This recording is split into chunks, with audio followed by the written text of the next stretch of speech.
गरुडाच्या पिल्ला जन्माला देते तेव्हा ती सरळ आई आपले पंजात पकडते, वर वर आकाशात नेते. त्याला माहित नाही त्याच्या आईने सरवावं भरवावं, त्याला हवा म्हणजे माहित नाही, श्वास कसा घ्यायचा त्याला माहित नाही, त्याला मरायचं सगळं जगायचं काहीच माहित नाही.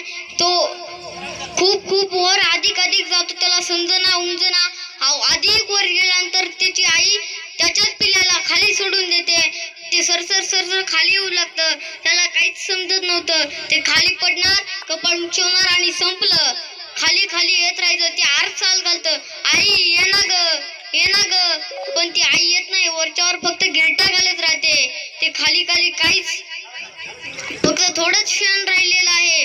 त्याला जेव्हा कळते आपली आई येत नाही तेव्हा तो आपल्या अंगात सामर्थ्य आणतं, आपले स्वतःचे पंख बाहेर काढतं आणि एक उंच भिरकी घेतं आणि आईला वर सांगतं, आई जमलं ग. अहो मित्रांनो, यश कधी मिळत असतं? यश कधी मिळत असतं? स्वतःला जाळून घ्यावं लागतं, कष्ट करावे लागतात. उगाच काही यश मिळत नसतं मित्रांनो. आणि जेव्हा तुम्हाला माहितीये का मित्रांनो, विराट कोहली म्हणल्यानंतर आपल्याला कोण आठवतो? चॅम्पियन. त्यांचे यश दिसते, त्याचे पैसे दिसते, पण त्यांचे कष्ट माहितीत का? 18 तास फलंदाजी करत राहिलाय तो. दिल्ली विरुद्ध कर्नाटकची क्रिकेट मॅच चालू होती. त्यावेळेस खेळता निरोप आलाय, तुझे वडील मेलेत, निधन झाले. तेव्हा तसा विराट कोहली घरी येतो आणि आईला म्हणतो, काय करू?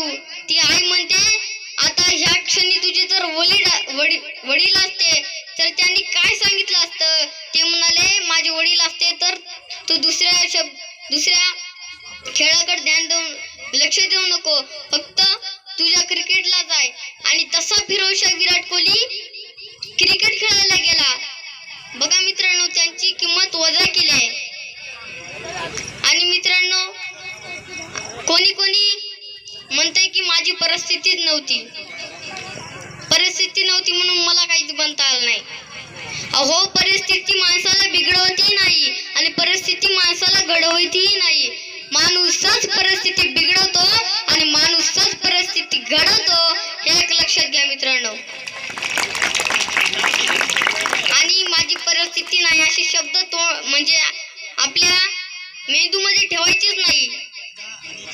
अहो, किती मोठं संकट येऊ द्या, त्याच्या पुढे छाती काढून उभा राहायचं. त्या संकटाला सुद्धा वाटलं पाहिजे कुठून याच्या नादाला लागावं, इथपर्यंत कष्ट करायला पाहिजे.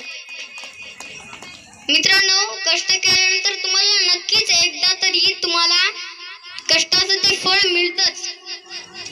फक्त कष्ट करायचे हवे. आणि मित्रांनो, तुम्ही संघर्ष करत जा. मित्रांनो, विमानतळावरच सुरक्षित असतात, पण त्यांचा विमानतळावर राहण्यासाठी जन्म झालेला नसतो. त्यांना आकाशात भरारीच घ्यावे लागते. तसं माणसाचा निवांत बसायला सुरक्षित असते, परंतु माणसाचा जन्म निवांत बसायला झाला नाही, तर माणसाचा जन्म संघर्ष करायला झाला आहे आणि आपण ते संघर्ष केलाच पाहिजे. मित्रांनो, संघर्षाशिवाय जीवनाला पर्यायच नाही. मित्रांनो, अहो, आजकालची मुलं खूप हुशार झालेत. त्यांना विचारलं, तुमचा आदर्श कोण? आमचा आदर्श शाहरुख खान. तुमचा आदर्श कोण? सलमान खान. असू द्या, काय हरकत नाही, परंतु शेताच्या या बांधापासून शेताच्या त्या बांधापर्यंत सकाळी 7 वाजल्यापासून रात्री 7 वाजेपर्यंत सूर्य उगवल्यानंतर सूर्य मावळेपर्यंत शेतात नांगरणारा आपला बापच आपला आदर्श असला पाहिजे. मित्रांनो, ही एक गोष्ट लक्षात ठेवा. मित्रांनो, आजकालच्या मुलांना मोबाईलचा नाद लागलेला आहे. तो मुलगा वडिलांना म्हणतो 25,000 रुपये मोबाईलला पाहिजे. जर 25,000 रुपये दिले नाही की गळफास कर. अहो, कसला आपण कसे आपल्याला संघर्ष करायचा आहे, मोबाईलच्या नादी लागायचं नाही. अहो, 25,000चे काय 5-5 लाखाचे मोबाईल घेऊन फिरा, परंतु स्वतःच्या जीवावर करा. दुसऱ्याच्या जीवावर कशाला करता? स्वतःच्या जीवावर करा. जे काही करायचे ते स्वतःच्या जीवावर करा.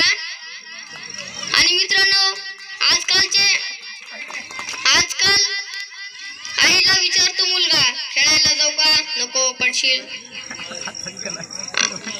पोहायला जाऊ का नको डुबशील. मग काय करू टीव्ही बघ. अहो कसे इतिहास घडवणारी माणसं बनतील. अहो त्यांचा जन्म टीव्ही बघायला नाही. त्यांना सांगा कसं खेळतात, कसं करावं लागतं, कसं संघर्ष करावं लागतं, तेव्हाच ते लेकरं घडतील. मोबाईल कोणीच द्यायला नाही पाहिजे लेकरांना. आणि यश आणि जो संघर्ष असतो ना, संघर्ष, त्याला आपल्याला कष्ट करावे लागतात. कष्टाशिवाय फळ नाही मित्रांनो. आज म्हणजे हो, आज मला सर्व संयोजकांनी मला बोलण्याची संधी दिली, त्याबद्दल सर्वांचे मी खूप खूप आभार व्यक्त करतो. जय हिंद, जय महाराष्ट्र. सर्वांनी कडकडीत टाळ्या वाजवा. प्रतीकनं अत्यंत छान पद्धतीनं त्याची मॅच्युरिटी जर बघितली तर ती आपल्या ज्येष्ठ नागरिकांसारखी मॅच्युरिटी आहे बोलण्यामधली. त्याने मुलांना तर संदेश दिलेलाच आहे, पण पालकांना पण संदेश दिलेला आहे. कष्ट संघर्ष याच्या बाबतीमध्ये कशा पद्धतीने मेहनत केली तर आपल्याला फळ मिळेल, याबद्दल मी त्याचं मनपूर्वक अभिनंदन करतो. आणि त्याच्या भावी पुढच्या जे काही योजना आहेत